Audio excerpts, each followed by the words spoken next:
392 has been stellar, absolutely stellar. Almost 55,000 miles in 2 years.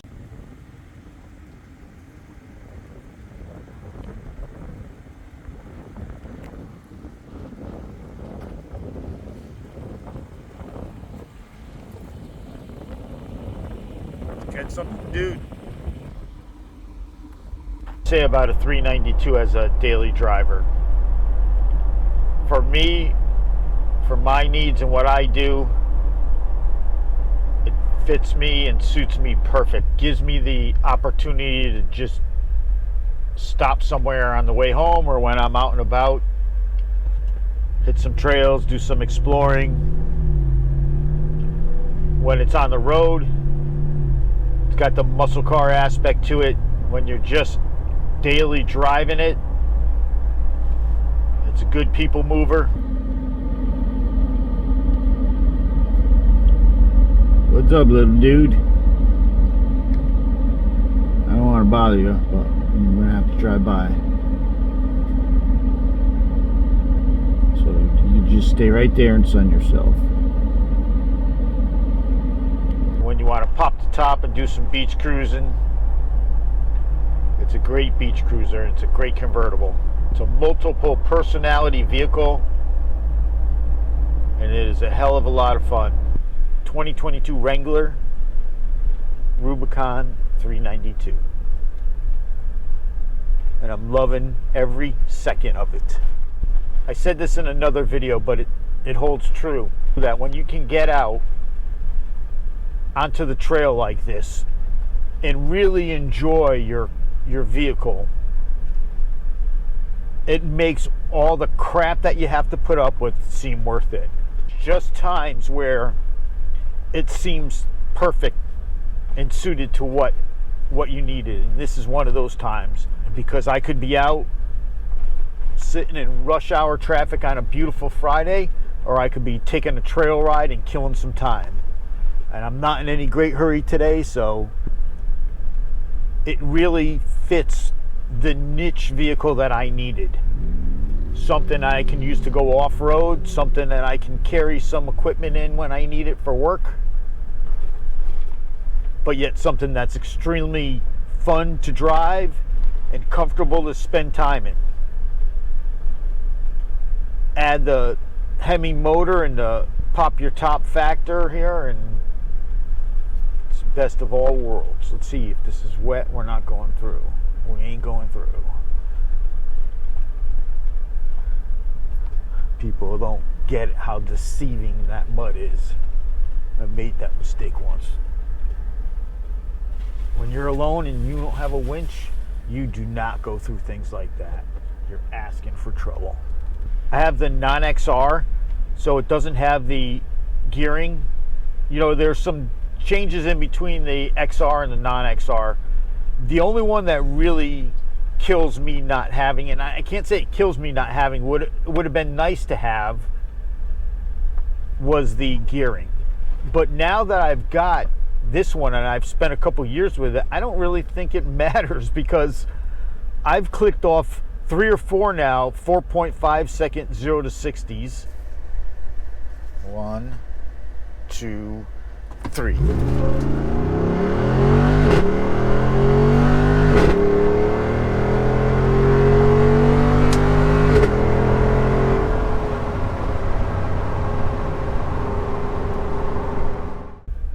But the gearing issue, if I was using this as a 80% off-roader and 20% street, then I would say yeah. But the way I'm using it now as my daily, this is perfect. I get, for a 392 Wrangler on 35s, I get better gas mileage than I did on my last JK that had 35s on it and was lifted. I've got every creature comfort in the world that you could want.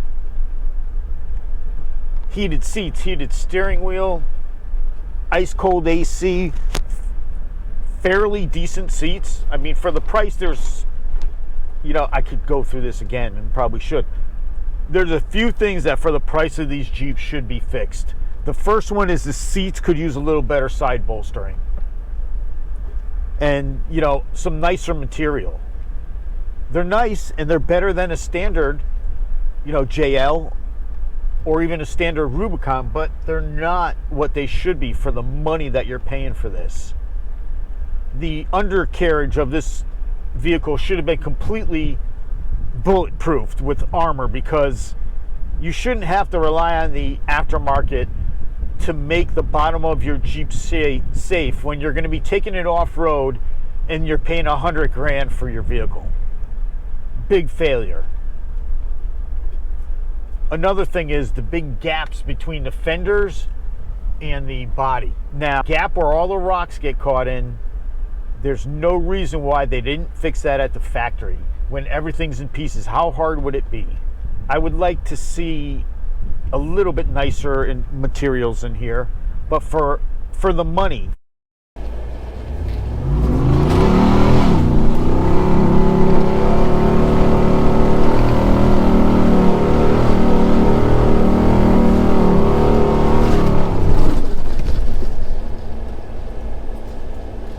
Now, is there any cause for that?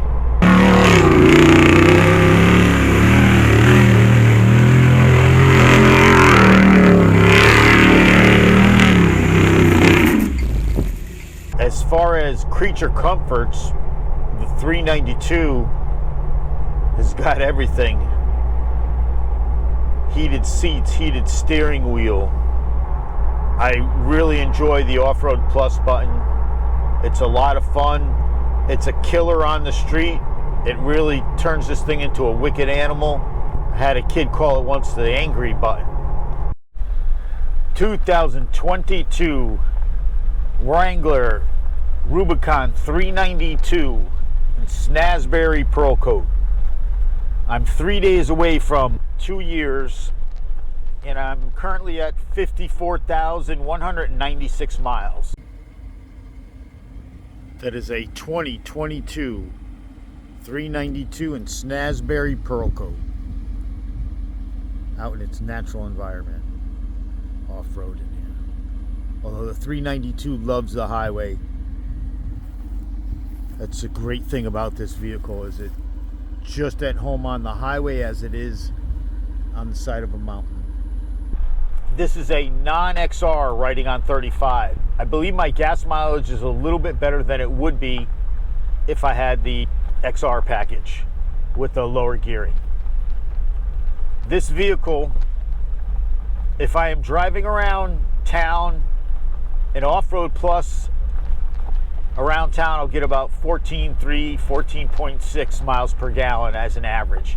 That includes, you know, stopping on it from time to time and sitting in traffic, wasting time. If I am not in Off-Road Plus, I'll average anywhere between 12.3 and 12.6, 12.8. Be fish instead of working. This vehicle drops into 4-cylinder much easier when I'm in Off-Road Plus than when I'm in regular 4-high auto without Off-Road Plus. And it does save a lot of gas when you're on the street, but if you're in stop and go traffic, it can be a little annoying because there's a slight, you know, milliseconds of delay in between the time that it switches from 4-cylinder back to normal. And if you're in stop and go traffic, or if you're trying to squirt ahead a little bit, it's that little delay that screws you up. That's why a lot of times if I'm in stop and go traffic, I won't leave it in Off-Road Plus. I want that ability to just hop on it and go.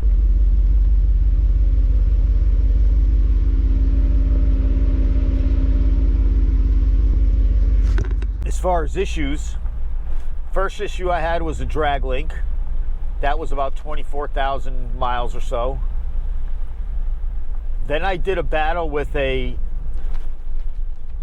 yeah, see, that's the big freak, you know, oh, there's some of these body parts down there. I went through that when it was full of water a couple weeks ago, and it was way deeper than you would have ever expected. And the camera, right now I don't have a door holding the battery in on the camera, so when I hit that bump hard, it shut off. So what probably was going to be one of the best videos that I've had in a while got completely cut right when I hit right when I went in. It just, First issue I had was a drag link, around 24,000 miles. I started getting a slight wobble between 40, 45, and it would go up from there. I thought it might be, wheel came off, tires need to be balanced. I've got 24,000 miles on my tires, so I took it in. I had the wheels balanced, alignment done, rotations done. So they changed out the drag link, and that seemed to help some, but it didn't completely fix it. And let me preface this all by saying I purchased this vehicle. It had 4 miles on it. It's a non-XR, so it showed up on 33s. I had a set of 35s. I had them put on at the dealership before I left the dealer.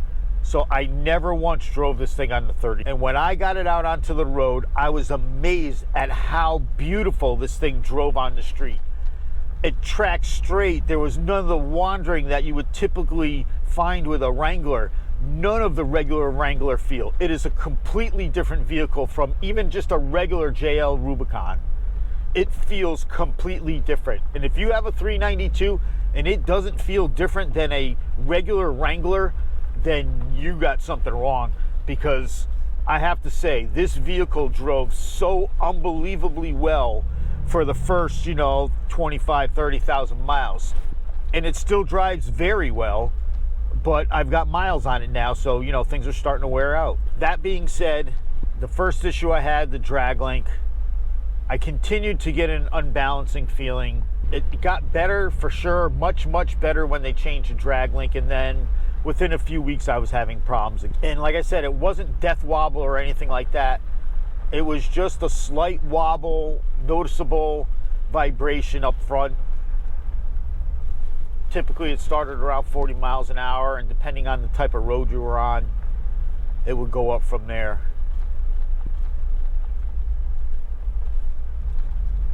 I ended up having some time to go through a little bit of myself and found out that my steering stabilizer was shot at like 30,000 miles. I went out, purchased a Fox ATS 2.0, put it on there, and not only did it resolve the issue, but it made the vehicle feel like new again. Everything was happy. So now I'm going on my first real road trip. It's going to be about 4,000, 5,000 miles up into the mountains. Everything went great. Had a great time up in the Carolinas, Virginia, and all over the Smokies, over in the beaches in the Carolinas. Great time. When I got back into Florida, maybe 4 or 5 hours from home, it was raining like hell. Florida monsoon. And the only way I could describe it was it felt like there was something stopping forward momentum. Like, almost like the brake was slightly on, and I mean very slightly. It's one of those things where when you have a vehicle that you drive a lot, you get to know every inch of it, the sounds it makes, the way it feels, all the nooks and crannies, you know what I mean? And something wasn't right. It felt like something fighting the forward momentum. And it was raining like hell, so I just assumed that it was the walls of water that were building up on the roads. But a couple hours later, after I got out of the rain, I realized it was still there. Something just didn't feel right. It was really noticeable, like at lower. When I got back into town, I went through it. I started checking things, and before I left on the trip, I swapped my diff covers out for AEVs, flushed, filled the fluids, but I did not check the transfer fluid. Immediately upon opening the transfer case, I could smell that the fluid was cooked. And if you've ever smelled burned up fluid, it's very distinct. When I drained it, I got a little less than a quart of fluid out of the transfer case with no sign of leakage anywhere. After filling it, I realized that this thing takes like 2 3/4 quarts of fluid. So this thing was over a quart of fluid low from the factory fill. I changed the fluid, flushed it, changed it, drove it a few hundred miles, came back, flushed it, changed it again, drove it again for maybe 1,000 miles, and then flushed it and filled it one more time because I was going to go on another trip like this.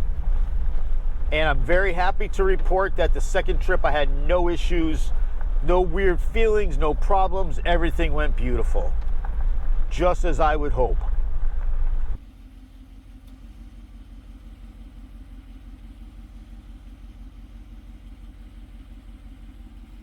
That's K2 camping area.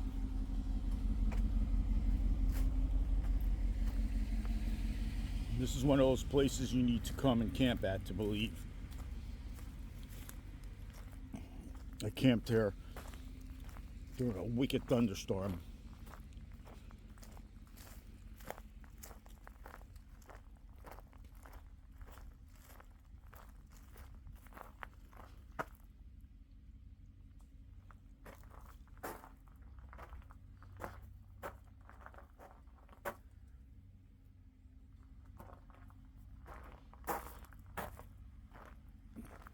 Trail right here. If I had more time, I'd take a little hike.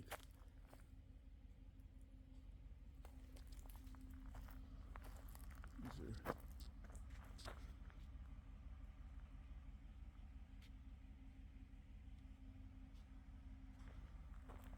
some giant old palms right here.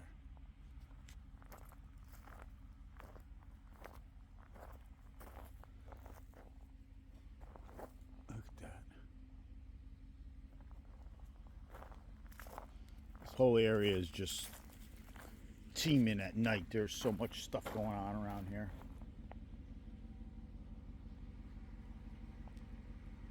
All these old big trees that some miraculously are still here.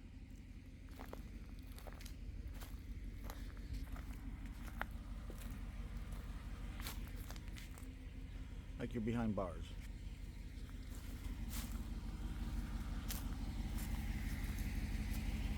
K2.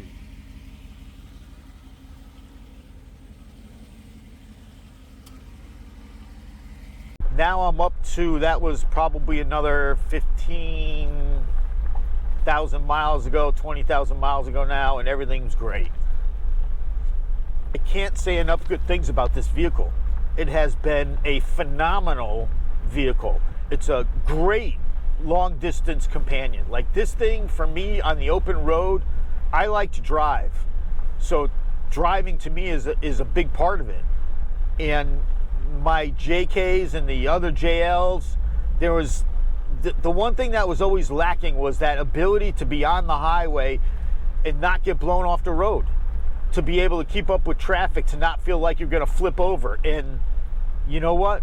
This thing handles the highway with the ease of a trapeze artist. It is amazing how well this thing drives. Even now with almost 55,000 miles on it and been beat on, I mean, this thing hasn't had an easy life.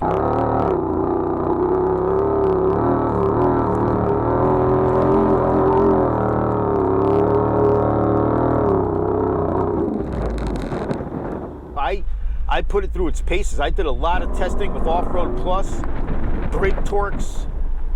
This thing went through a lot, and it's held up very well, very respectably for a vehicle that's had a tough beginning. Changes that they made to the geometry and the frame stiffening and everything that they've done to help this vehicle handle the 392 totally changed the personality of this vehicle. Got your own private little tunnel there, huh, dude? So yes, the biggest issue that I faced so far has been the transfer case fluid. A couple pints low of fluid when I drained it. And I didn't think anything of it because I didn't do the transfer case at that point. That was before I went on my first road trip. I did the front and rear diffs. The rear diff was good, filled properly. The front diff was really short. I didn't think anything of it until I got to the transfer case and found out the transfer case was over a quart, and probably a quart and a half low from where it should have been at the factory. So even if some burned up, a quart is a lot of fluid to be low, especially when you've just done a road trip, a big road trip with a lot of highway driving. I mean, typically on my way up there, I'll do a 12, 13 hour straight drive before I'll stop for gas and stuff, but I'll keep going until I get there. And then typically I sleep a few hours and then drive and hit the mountains and start doing, trails and stuff. So, it'll drive for like 2 days straight with maybe 4 hours of rest in between. So it gets hammered. But the 392 on the highway is a fantastic beast. And I highly would encourage people that have one to take a road trip. Should you consider buying a 392? If you're a fan of Wranglers and you're a fan of big horsepower and you can swing it, go for it. It's a great vehicle. It's like no other Jeep. The Hemi really does give the piece of the puzzle that was missing. So let's talk about driving this non-XR off-road. So this 392 kicks up rocks. Now I've got BFG KM3s on here, so they're all-out mud tires. They've got huge gaps in them, so they pick up some good-sized rocks and fling them. And even with the fenders on, I've already smacked myself in the side of the head with rocks. The hinges on the doors, the front edge of it, are all chewed up from rocks hitting it. Now, yeah, I've done donuts and a lot of off-road, but that's something that other people may want to protect.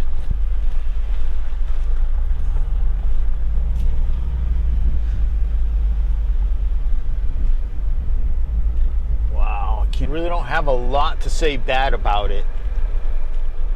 The interior's nice. I like the setup. I like the analog gauges like this, where I can also set up the digital gauges to how I want it, the menus I want, the way I want it.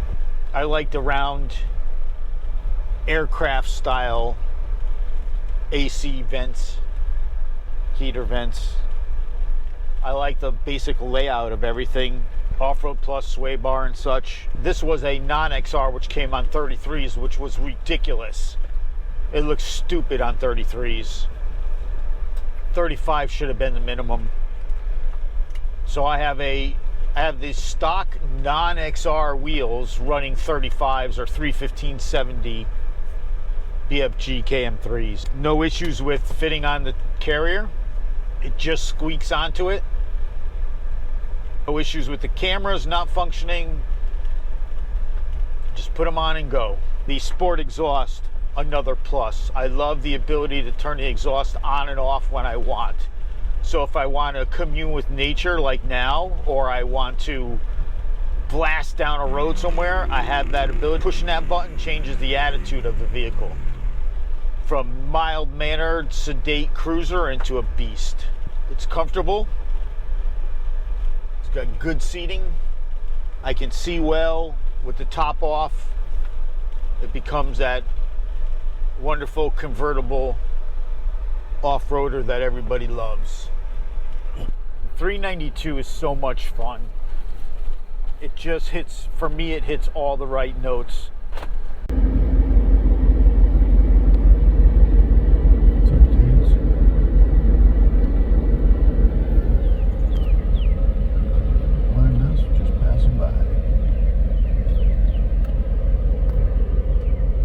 I'm glad the Bronco came along, because if it hadn't, Jeep would have never dumped the 392 Hemi into a Wrangler.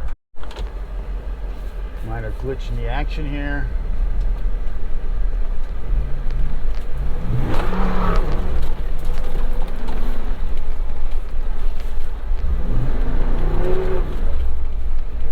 Big hole. Ooh, stopped in time.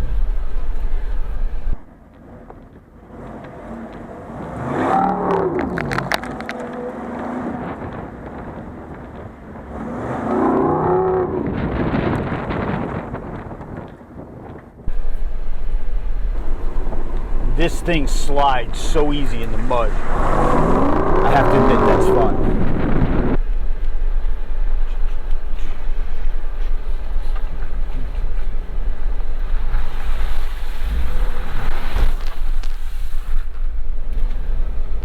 need some help defeating the YouTube algorithms.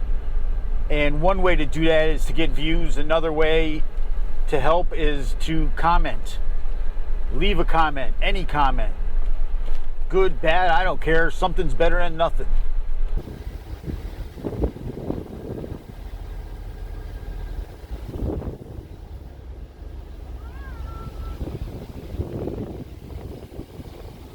I've never named a vehicle that I've had. Not a Jeep, not a car, not a... I've never named anything. I just never... Nothing ever really developed from any of them, you know, like organically. I don't want to name something just to name it.